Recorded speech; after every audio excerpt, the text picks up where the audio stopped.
Welcome to Andy's Garage. I'm Andy Phillips. Today I'm going to show you how to replace the PCV valve on a Dodge Neon. Let's go ahead and get started. Now looking here under the hood, it's very easy to find it. It's right here on top of your valve cover, right here on the right hand side. So this is your PCV valve here, and then what you have connected to it here is the positive crankcase ventilation hose. So all we'll have to do is just remove that. Now in order to loosen this and take it off and to put the new one on, you're going to need a 24 millimeter, either a socket, or you can use a wrench, or if you have an adjustable set of pliers, either one of those will work. Now the Neon that I'm working on here, this is a SRT, but it's an SRT design, which still has the 2.0 liter. If you're dealing with the SRT4 that has a 2.4 liter engine, I believe this is the same part and in the same location. I'm not 100%, but I'm pretty positive. On the 2.4 liter engine, the PCV valve as shown here is located on the left side of the valve cover, right after the ignition cables and just above the oil filler cap, as opposed to the 2.0 liter engine where it is located on the right side, as we already saw. And as you can see here, this is the PCV valve part used for the 2.4 as opposed to this one here, which is the one used for the 2.0 liter. But we're going to go ahead and remove this. Now, one of the things to keep in mind with these PCV valves, they're a critical piece here, because when they start to get clogged up, they can cause your engine to burn oil. So if you have a vehicle where maybe you're constantly having to add a little bit of oil, but there's no oil leak and it's burning oil, that could be your problem. So it's important to check those. In a lot of cases, you can actually clean them as well. If you want to see a video I did on kind of more about PCV valves in general and how to clean them, things like that, you can check that out via the link above. I'll also have it down in the description. But for the sake of this video, we're just replacing this one. So let's go ahead and get this one off. Now these are the items that you'll need to complete this. Obviously you're going to need your replacement PCV valve. You can pick these up at auto parts stores or online. They usually range around $10. I'll put along the bottom where I got it. But if you shop around, sometimes you can get some deals on them. They're very inexpensive. Also, either a set of adjustable pliers, or if you have a 24 millimeter long socket like I have here that can slide over it, or if you have a 24 millimeter wrench, that'll work as well. But any one of these here will be able to take it off and put the new one on. So let's head over to the vehicle and start removing it. We're going to start by removing the hose, and you can just take this off by hand, just by working it slowly. It'll slide right off here.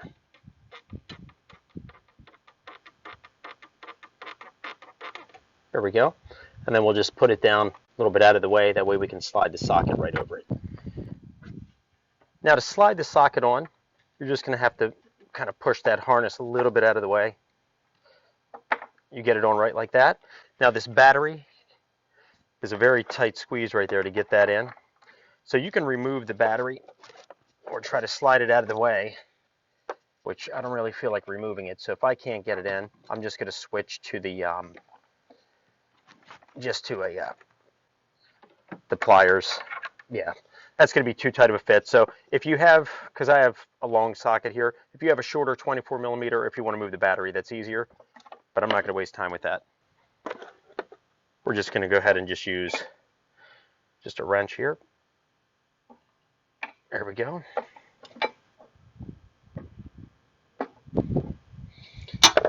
Might be able to get it by hand now. There we go. And just go by hand. Just unscrew it out. That's it. It's out. All right, now with it out, and you can hear as I shake it, you can hear it rattling, but it's very sluggish. I'll get a close-up. We'll look inside of this one before we swap it out so you can see the difference. Now, this one here might have been able to be cleaned, but like I said, for the sake of this video, the video is how to replace it, so that's what I'm doing, but you'd probably have cleaned this one as well. Looking down inside of it, let's see if we can see in from this end too. And I'm going to show you how it sounds compared to the new one. We're going to go ahead and open this up.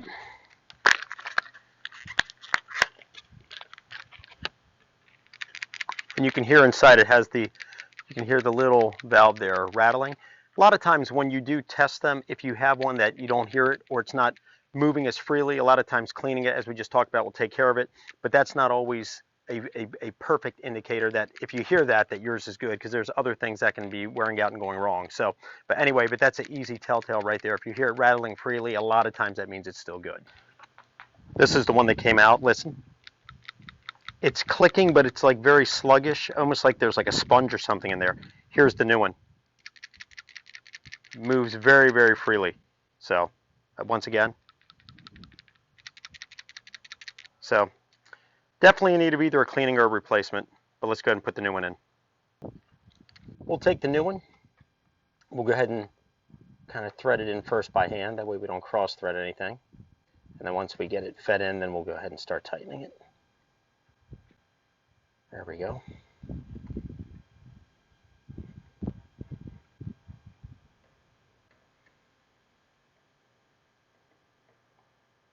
All right.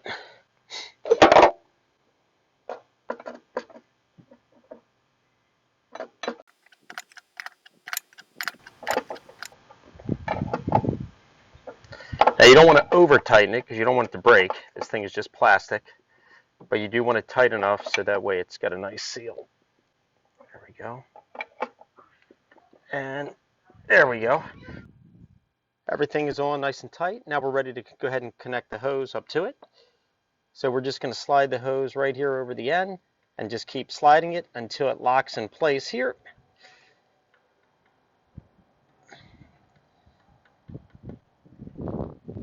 And you'll hear it click. There we go. Nice and tight seal right there. New PCV valve is in, nice and secure. The hose is all nice and tight.